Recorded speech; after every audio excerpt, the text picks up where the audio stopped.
सनत कुमार बोले, हे भगवान, मेरे रविवार का हर्षकारक महात्म्य सुन लिया है।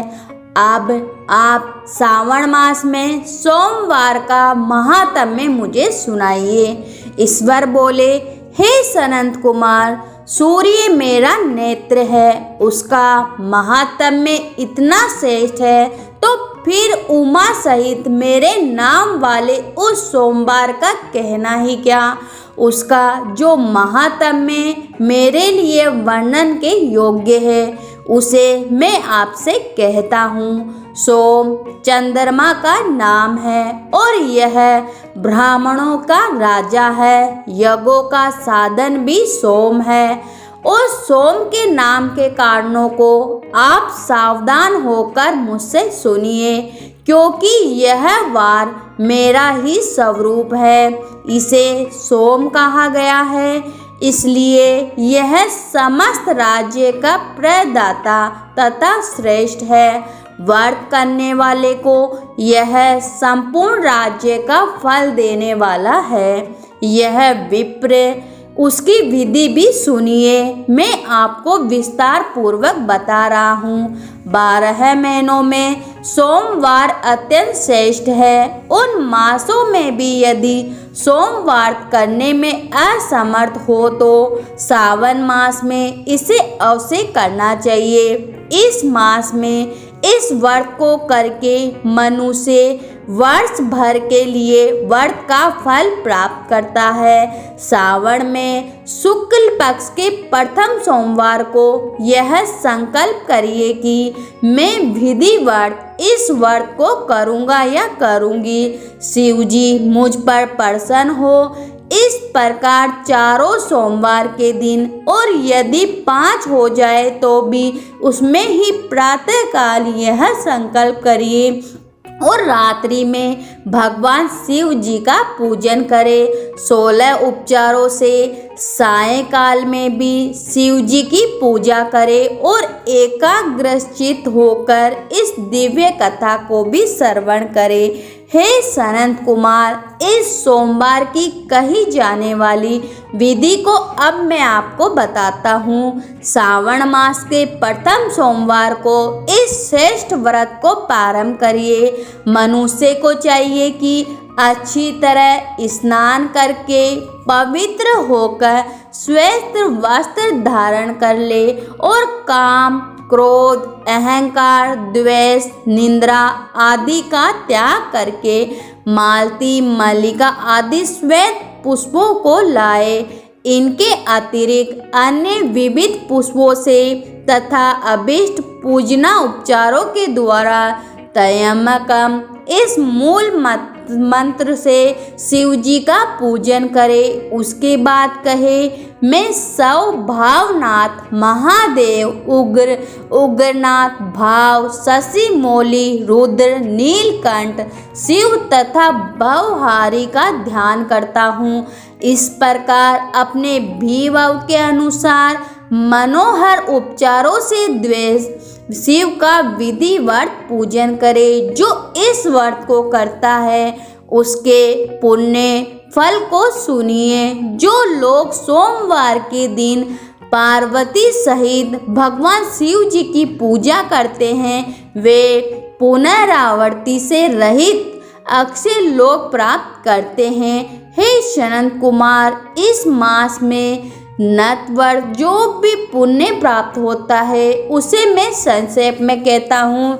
देवताओं तथा दानुओं से भी अभेद 7 जन्मों का हर्जित पाप नक्त भोजन से नष्ट हो जाता है। इसमें संदेह नहीं करना चाहिए। अथवा इस अत्युत्तम व्रत को उपवास पूर्वक करे। इसे करने से पुत्र की इच्छा रखने वाला मनुष्य भी पुत्र को प्राप्त करता है और धन चाहने वाला धन को प्राप्त करता है। वह जिस अभिष्ट की कामना करता है उसे पा जाता है। इस लोक में दीर्घकालिक वांछित सुख भोगों को भोगकर अंत में श्रेष्ठ विमान पर आरूढ़ होकर वह रुद्र लोक में प्रतिष्ठा प्राप्त करता है। चित्त चंचल है, धन चंचल है और जीवन भी चंचल है। ऐसा समझकर प्रयत्न पूर्वक व्रत का उद्यापन करना चाहिए। चांदी के वृषभ पर विराजमान सुवर्ण निर्मित भगवान शिव जी तथा माता पार्वती की प्रतिमा अपने सामर्थ्य के अनुसार बनानी चाहिए। इसमें धन की कृपणता नहीं करनी है।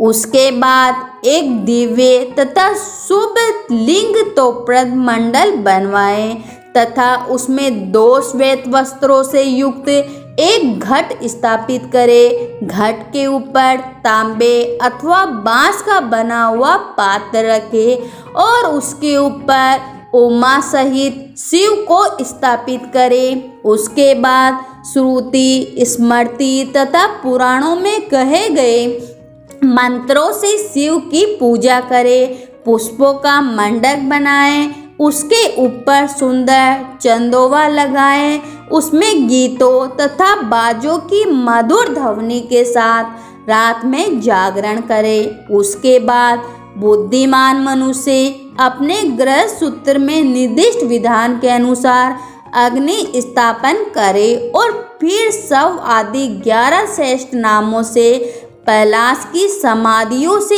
108 बार आहुति प्रदान करे।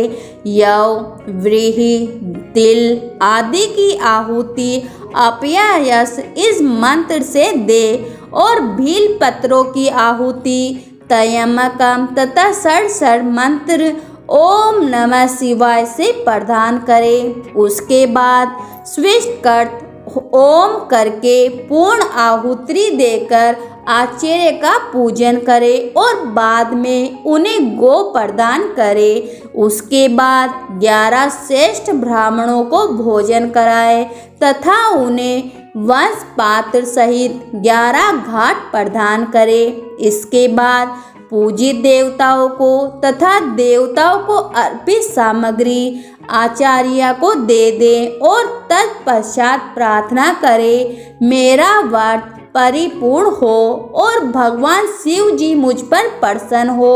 उसके बाद बंधुओं के साथ हर्ष पूर्वक भोजन करें। इसी विधान से जो मनुष्य इस व्रत को करता है वह जिस अभिलाषित वस्तु की कामना करता है उसे प्राप्त कर लेता है और अंत में भगवान शिव लोक को प्राप्त होकर उस लोक में पूजित होता है। हे सनत कुमार, स्वरूप श्री प्रथम श्री कृष्ण जी ने इस मंगलकारी सोमवार को व्रत किया था और श्रेष्ठ आस्तिक तथा धर्मपरायण राजाओं ने भी इस व्रत को किया था। जो इस प्रकार इस व्रत का नित्य श्रवण करता है वह भी उस व्रत के करने का फल प्राप्त करता है। अब हम मिलेंगे श्रावण मास के 7वें अध्याय में।